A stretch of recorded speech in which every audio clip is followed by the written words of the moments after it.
we as Indians, we look for everything in one package, right? It's like asking Rajinikanth to perform the role of a Bharatanatyam dancer. To run a German luxury car for 5 years and 1 lakh kilometer, we will approximately spend around 30 rupees per kilometer. In my experience, I have seen most of the German luxury car owners have a Innova. How many of us take the cars to set lap times on track? After driving the Lexus, acceleration is not slouch at all. Hi everyone, in this video we will talk about the luxury car scene in India. So why do we own luxury cars? For safety, for comfort, for driving experience, for the beautiful interiors, and it's mainly for the premium luxury experience, right? But somewhere down the lane, owning a luxury car in India has become stressful. How many transmission failures, freewheel towing, air bellow issues, and numerous sensor issues.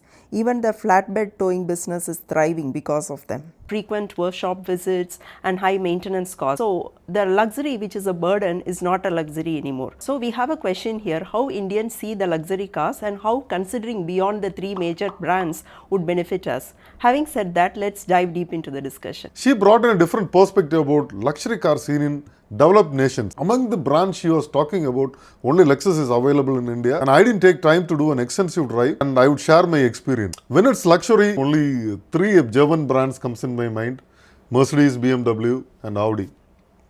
Until you brought in a perception, I was only thinking they were the luxury brand. After driving the Lexus extensively, my perception about the brand totally changed. I used to think that it's a very boring car, handling would be bad and everything, something like that. But it's not bad. But the way it accelerates, it's kind of different from what a German car accelerates, because it's a hybrid car and it's a eCVT. But the acceleration is not slouch at all. It accelerates fast and the handling is surprisingly really good. Adding to that, it's really comfortable as well. But I would still say BMW is the benchmark for driving pleasure and handling. People who are going for Mercedes and Audi must surely look into Lexus before they buy the other two brands. So German cars are known for their high-speed handling and driving dynamics. But let's be practical here. How many of us take the cars to set lap times on track? We want safety, comfort and reliability. That is where the Japanese cars shine. The Japanese cars are highly dependable, easy to live with, and they are amazing for everyday usage. Since we have Lexus available in India, it deserves a fair consideration other than the three other luxury brands. True. Let's keep it very simple. People who are looking for driving dynamics, people who love to drive, don't look elsewhere. Buy a BMW. Look at Mercedes for their flagship cars like S-Class, E-Class, C-Class. When it comes to luxury, nothing like that. And people who wants to do some off-roading, buy the Audi with Quattro. Buy the car for their strengths. People who are not going to do much of off-roading and they are looking only for luxury and comfort, don't look elsewhere. Buy the Lexus. Especially people who are looking at crossovers and who are going to be chauffeured around, don't look elsewhere because it's very reliable. I want to add something here.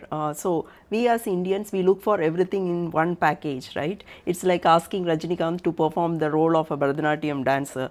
So we need to learn to appreciate cars for their strength. So we lost the classic BMW 3 Series to a long wheel-based comfort versions. So there are a lot of pseudo models available in the market, because of which we lost the originality of the brands.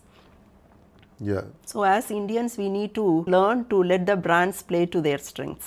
After doing an extensive drive of the Lexus, I discussed about the reliability of the three German brands to mechanics to work on all three brands. And what they told us, among the three German luxury brands, BMW is more reliable and more dependable. Among the three brands, the most expensive is the Mercedes. Then comes the BMW and Audi to maintain. After all this, I did a rough calculation of how much we spend on a car. To run a German luxury car for 5 years and 1 lakh kilometer, we will approximately spend around 30 rupees per kilometer. This is the approximate cost of owning a German car. Mercedes being on the top, BMW will be little below, and Audi will be little below. You can calculate how much we are spending on a luxury German car. But on the contrary, Lexus is comparatively much cheaper, and their factory warranty itself is for 8 years. And in 5 years, if you run 1 lakh kilometer, what you spend would be much lesser, and you are still left with another 3 years of warranty. And it's up to 8 years and 1,60,000 kilometers, which covers almost everything, other than few exemptions.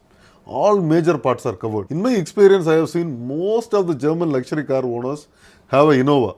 They run it extensively and use their German cars minimally. When you buy a Lexus, what you can do is, you can use your luxury car extensively. And another thing is, for reliability, always they have scored the top place in JD Power rating. So what I understand is, apart from people who are looking for driving dynamics, people must surely look at Lexus. So overall the message is very simple. Don't limit luxury to just 3 brands. Explore all the available brands in India. Buy cars according to your lifestyle and according to their strengths. So overall choose the cars wisely. We did some extensive driving Lexus, and in another video we will share our real driving experience. If you like this video, follow us and share our contents. Thank you for watching. Thank you.